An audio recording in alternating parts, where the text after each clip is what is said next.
Hey everyone, welcome back. Hope you're having a fantastic day so far. So this week, two different sets of payments are going to be sent out by the Social Security Administration. We are going to be covering who can expect to receive these payments. Plus, 66% of Americans are in the dark about one crucial factor dealing with Social Security and inflation.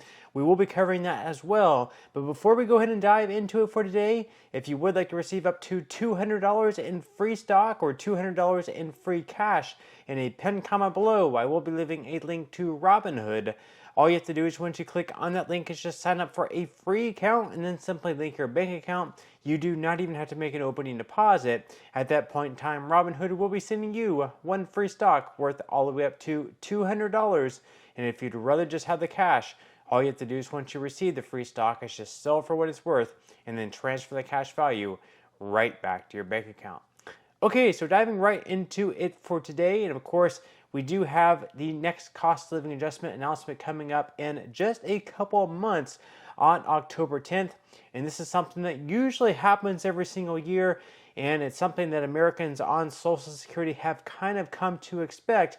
But there are some misconceptions dealing with the cost of living adjustment and everything like that, which we are going to dive into today with this article starting out right from the Motley Fool. They say that Social Security and inflation, 66% of Americans are in the dark about this crucial factor. So a whopping 66% of U.S. adults are unaware that Social Security benefits are protected against inflation, according to a 2024 report from the Nationwide Retirement Institute. Close to 60% also believe that their benefit will be lowered if deflation occurs. In reality, your benefits will not be reduced if prices decline, and Social Security is designed to keep up with inflation through its annual cost of living adjustment. That said, whether these COLAs actually protect benefits against inflation is debatable. So of course, that's starting out as one thing that we know. Every single year we can expect some type of cost of living adjustment. Basically, if prices rise, if we see inflation throughout the year, then there's going to be some type of cost of living adjustment. However, if prices decline, we're not going to see like a negative cost of living adjustment where you're going to be receiving less money the next year. Of course, that almost never happens anyway, so it's not like we would really have to worry about that if that was going to be the case. But that's just a couple of things that we do have to keep in mind. Now, they go on to say that since 2010 alone, benefits have lost a whopping 20% of their buying power, according to a 2024 report from a nonprofit group called the Senior Citizens League. Furthermore, in 8 of the last 15 years, the inflation rate has outpaced the COLA for that year. Even much higher than average, COLAs haven't managed to keep up with rising costs. In 2022, for example, the 5.9% adjustment was the highest since 1982, yet the inflation rate that year was 7%. So basically, they're making the point there that even though we are receiving annual cost of living adjustments, where what we're receiving is rising because of the inflation metric that they're using, the actual price of goods and services are actually rising higher than what we are getting. So basically, the inflation metric that we're using for Social Security is giving people receiving benefits the short end of the stick. We're using a metric covering goods and services that it's going to be much lower than what we could be if they used other metrics currently out there. Now, they go on to ask, can Social Security fix this problem? The most straightforward way to ensure benefits maintain their buying power is to increase the COLAs, and some experts have suggested changing the way that the adjustments are calculated. The COLA is based on changes in the Consumer Price Index for urban wage earners and clerical workers. The Social Security Administration averages the CPIW values throughout the third quarter months of July, August, and September, then compares that figure to the prior years.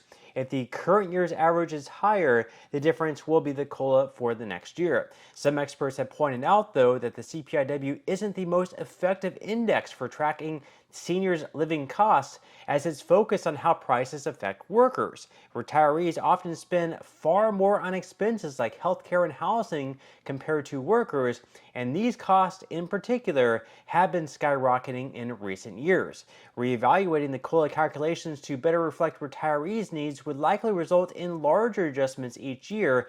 However, because the program is also experiencing cash flow problems, the Social Security Administration is unlikely to spend more on COLAs, exacerbating its already serious financial woes. So basically, their solution that they're mentioning there is to change the way the COLA is calculated from the CPIW, which is, basically inflation that tracks expenses that people in the workforce are spending on, over to the CPIE, which would more closely track expenses that people who are retired are spending on. And if we're going to be coming out with an inflation metric for people receiving Social Security benefits, why exactly wouldn't we just use common sense and use an inflation metric that is going to cover expenses that people that are retired are going to be spending on? Because usually retirees are the ones receiving Social Security benefits. So really, in my opinion at least, it just makes sense to change this over to the CPIE, or at least a metric where we're not losing buying power. It seems obvious to me why they wouldn't switch it over to CPIE or another metric that would more closely track inflation and help people receiving benefits keep up with buying power. It really would only make sense to me. But leave your thoughts in comments below. Now, another story today, of course, this week we do have two different sets of payments going out, sent out by the Social Security Administration. So this is going to be our next story that we are going to be covering straight from Newsweek. So they say 2 Social Security payments to go out this week, what you need to know. So 2 rounds of payments will hit bank accounts this week from the Social Security Administration. Those receiving retirement benefits and supplemental security income will both be paid this week, with the latter getting their monthly money slightly earlier than usual.